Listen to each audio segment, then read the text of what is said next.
Watch this video if you want to avoid 3 things retirees tell us they wish they would have planned for better. Retirement should be exciting. It should be that next phase that you're looking forward to.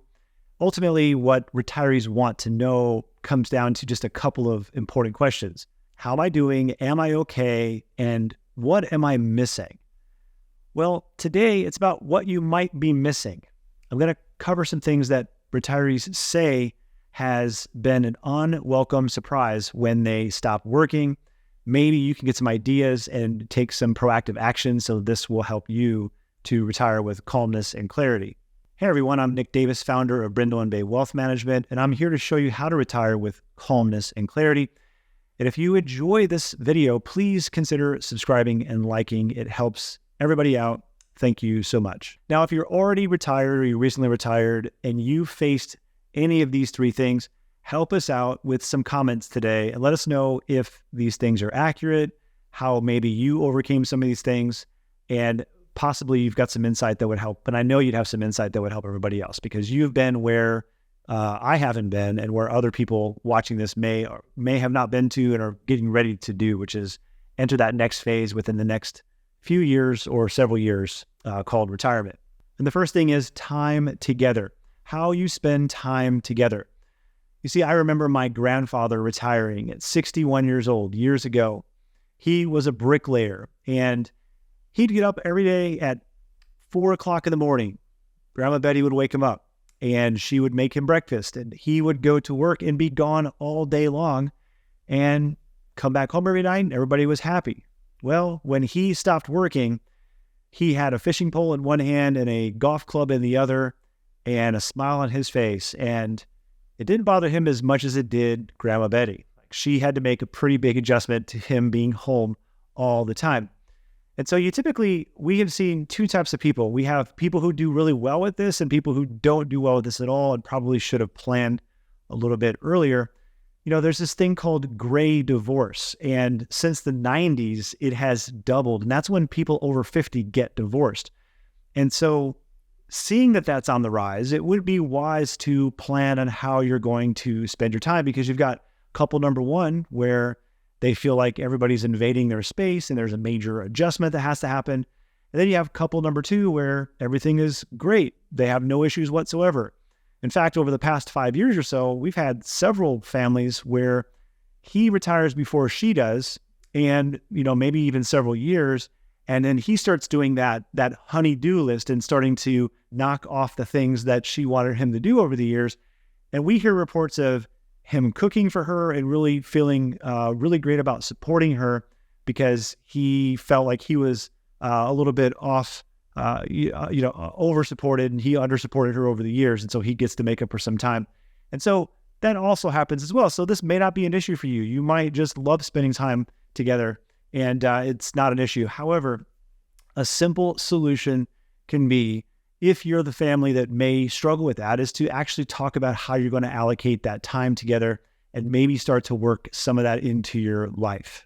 This is an area that I would love to hear from you on in the comment section. If you struggled with this, what did you do to overcome? And if you didn't struggle and it was just easy, well, how awesome was that, right? The rest of us can be jealous. Tell us about that as well. The next unwelcome surprise is, we'll call it the spending dilemma. And that is how you spend money. And this is pretty polarizing. We see people that either struggle to spend money, and then we see people who they struggle to not spend too much money. Every day is the honeymoon phase, and they never come out of it, right?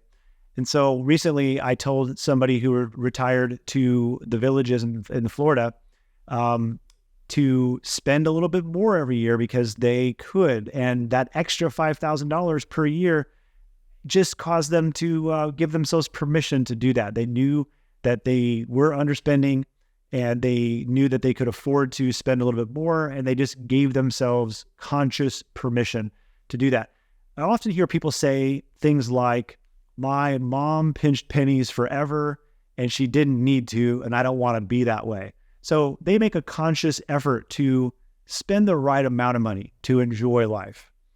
On the other side of things, you've got the fact that every day is Saturday when you retire, and every weekend is a holiday, which these are the times we spend the most money.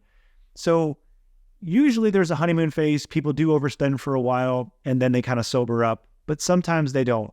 And if you're on that side of things, the practical solution for you, besides giving yourself permission to spend like the other type of person, would be to track your spending for a season. Just be aware of where the money is going. Check in with your plan. Make sure, look at the consequence of overspending so that you can see it for the long term in front of you. That's a very practical way to overcome this unwelcome surprise. And the last unwelcome surprise is, where will I find fulfillment? Fulfillment and personal enjoyment is lacking in a lot of people's lives when they stop working. Now, this takes intentional effort. Very few people show up at retirement and already know what they're doing and how they're spending their time. Now, don't get me wrong, it happens. If I had to estimate, I would say 20% of the people that I see that retire immediately enter into what they were wanting to do: volunteering, spending time with their grandchildren, being a part of some major nonprofit organization that they want to be a part of. But for everybody else, it takes effort and it takes some work. And for me, I like to do journal prompts. And I think that even if you haven't ever done a journal prompt in your life, it's worth doing in this season. And if you ask yourself a couple of questions, you can actually begin to develop that sense of fulfillment. And the earlier you ask yourself the questions, the better. Because if you don't, we've seen people replace 8 hours of work with 8 hours of television, and that's no way to live. So here are 2 questions you could ask yourself to begin to develop what is going to give you fulfillment. So question number 1 is, how will I be contributing? Question number 2 is, who will I be connecting with that matters? A lot of times family and friends come up, but those are 2 great questions. Again, how will I be contributing that matters, and who will I be connecting with? If you ask those questions and it gives you some insight, well, that's great, right? Because this is all about, what am I missing? Maybe you'll discover something you're missing. Again, not to be a broken record here, but I'd love to hear in the comments as to what you discovered and how you might make that next phase more fulfilling. So again, you can do a little bit better planning and avoid these unwelcome mistakes, do a better job of how we're going to spend time together, how we're going to feel about spending money, and how we're going to find fulfillment in that next phase. Now, if you want to retire with calmness and clarity, be sure to check out this next video here. Hey everybody, thanks for watching. If you'd like to see the way that we help people to create calmness and clarity for their next chapter of life, take a look at us at brindleandbay.com. Again, thanks for watching the videos. Please remember to subscribe, hit that notification bell so that you are notified every time a new video comes out.